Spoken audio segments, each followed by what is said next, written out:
তোমাদের কালকেই বলেছিলাম যে রায়পুর যাচ্ছি। 11টায় ট্রেন, তাই 9টাতেই বাড়ি থেকে বেরিয়ে গেছি।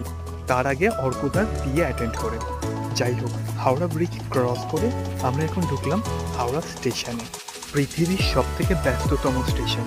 রাতে দেখতেও কিন্তু মারাত্মক লাগছে। আমাদের নিউ প্ল্যাটফর্ম থেকে ছিল, তাই 18 নম্বরে যেতে হয়েছিল। রাত 11টায় হাওড়া আহমেদাবাদ সুপারফাস্ট এক্সপ্রেস ছিল। আর এই যে আমাদের ট্রেন। সবাই একসাথে বসেছি, বেশ ভালো মজা করতে করতে কিন্তু অনেক রাত পর্যন্ত জেগে ঘুমিয়েছিলাম। আর সকালে উঠে দেখি পাহাড় ঘেরা একটা জায়গা। যাই হোক, এইভাবেই আমরা পৌঁছে গেলাম রায়পুর স্টেশন।